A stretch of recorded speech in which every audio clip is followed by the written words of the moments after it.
Entonces, muchachos, vamos a ver ahora el tema de especificación recursiva de programas. ¿Sí? Entonces, la definición inductiva mediante gramáticas de los conjuntos de datos sirve de guía ¿para qué? Si usted ya conoce la definición de su dato, ¿qué puede hacer con él? ¿Yo qué quiero hacer con un dato? Muchachos, ustedes tienen un lenguaje de programación, un dato cualquiera, ¿qué quieren hacer con él? Pues yo quiero usarlo. O sea, diseñar alguna función, programa, lo que sea para usarlo. ¿Estamos ahí? Ya si uno conoce la definición recursiva del tipo de dato, pues bueno, usémoslo. ¿Y la estructura de los programas debe seguir qué? Si usted conoce la estructura de su dato, el software que usted diseñe, los programas que usted diseñe, ¿qué haría de pasar con ellos? Pues deben considerar esa estructura y seguirlo, ¿cierto? Si es una lista recursiva, pues, ¿se acuerdan lo que hacían en FDP para sumar los elementos de una lista? ¿Qué tenían que tener en cuenta? Que la lista tiene dos partes, entonces, si yo accedo a la segunda parte, accedo a otra lista, ¿sí? ¿Sí siguen? ¿Sí acuerdan de eso? Pues, eso lo repasamos la clase pasada, ¿qué pasó? Yo les dije que era FDP en 2 horas, ¿sí? No hay más tiempo para eso. ¿Listo? Entonces, miremos este programa para calcular una potencia de un número. Por definición, una potencia, ¿qué es? Es una multiplicación de un número dado de veces de un mismo número. Eso es una definición recursiva, ¿cierto? Ahora bien, vamos a imaginar un procedimiento que calcula las potencias recursivamente de un número dado e sub n de x igual a xn, donde n es un número entero no negativo distinto de 0. Entonces, un número x elevado, o sea, x, muchachos, no se compliquen con eso. Realmente está la notación nx, ¿sí? No se compliquen con eso.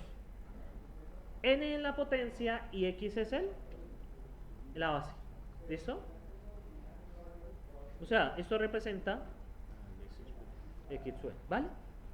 Eso no tiene... O sea, nada más que aquí pues utilizan notación así para que el estudiante se asuste. Ahora bien, cualquier número elevado a la 0 queda.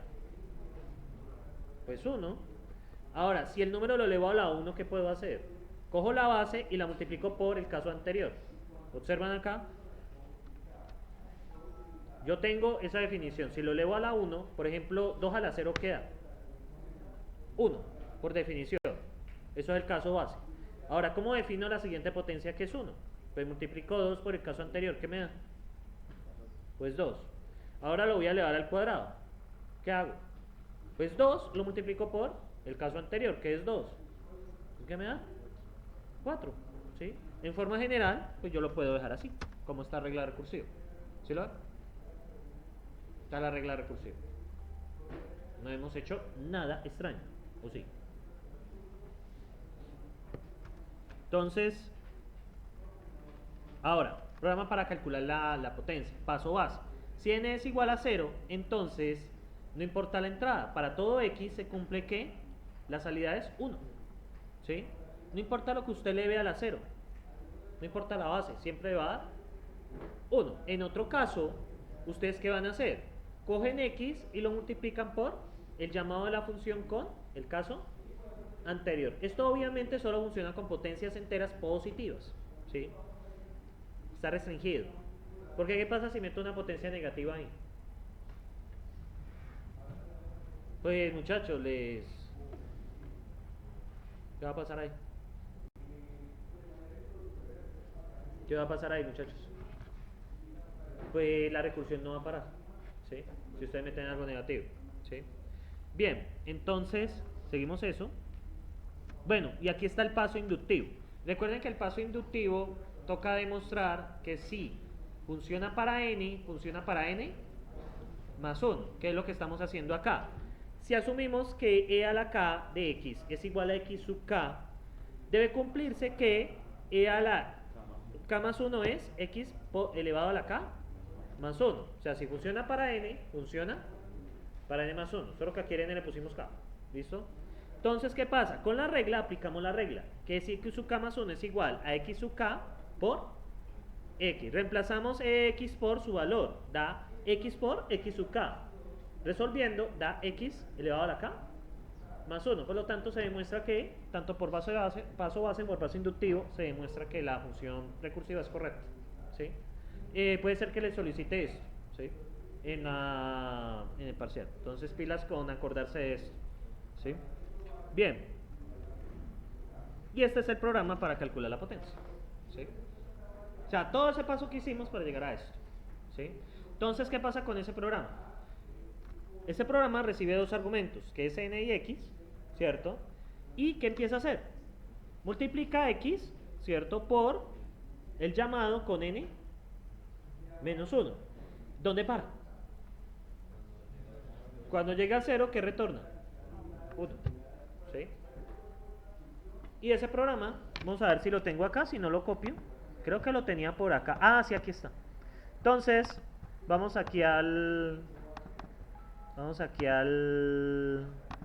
doctor Racket de nuevo, ¿cierto? Entonces, por ejemplo, potencia 2 de 8, ¿qué me va a dar eso? 64, ¿cierto? De hecho, internamente Racket calcula las cosas así, ¿sí? O sea, internamente la mayoría de lenguajes calcula las cosas así. ¿Sí? O sea, eso no se está viendo porque sí.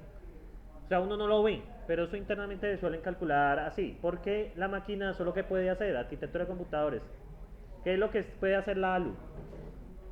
Una ALU, un procesador, ¿qué puede hacer? Sumar, restar, operaciones lógicas, como que no más, ¿cierto? Y eso no ha cambiado mucho desde el procesador 8086. Realmente no ha cambiado mucho.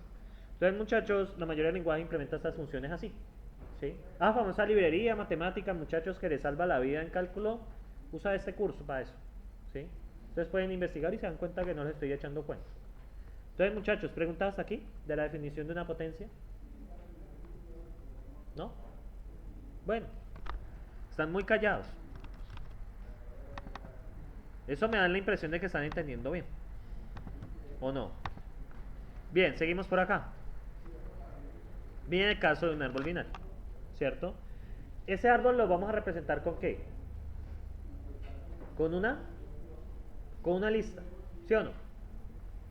Ahora bien, ese árbol binario, ¿yo qué quiero hacer?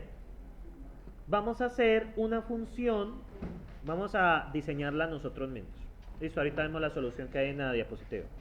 Vamos a diseñar una función que me haga ¿qué? La suma de los elementos. ¿Qué debo de considerar con la suma de los elementos? Pues, ¿qué hemos de hacer? Pues primero, si es un nodo, pues va a ser un número, ¿sí? Y si no, perdón, si es una hoja va a ser un número. Y si no es una hoja, ¿qué va a ser según la definición? O una lista. Perdón, un símbolo con listas, ¿sí? Entonces, vamos a hacer eso. ¿Sí? Vamos a hacerlo en nuestro querido Dr. Racket. No lo han abierto, ¿verdad?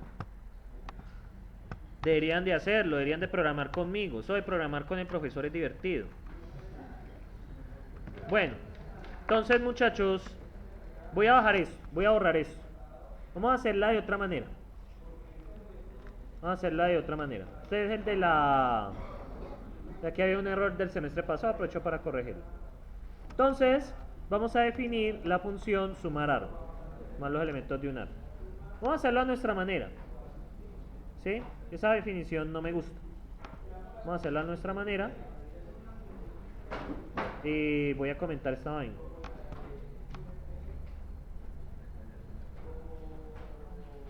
Listo. Vamos a definir la función sumar árbol. Pero antes que eso, vamos a definir árboles.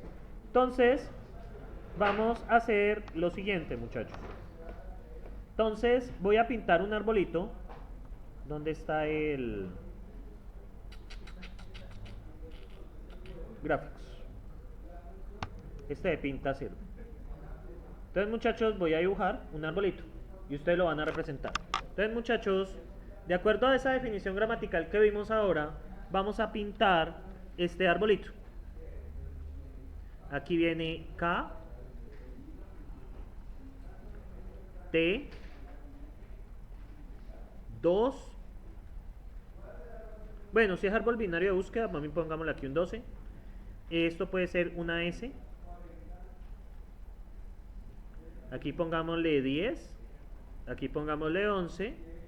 Aquí pongamos una H, ¿cierto? Aquí pongamos una, ¿qué? Un 5 y un 3. ¿Listo? Entonces ustedes van a representar ese arbolito bonito.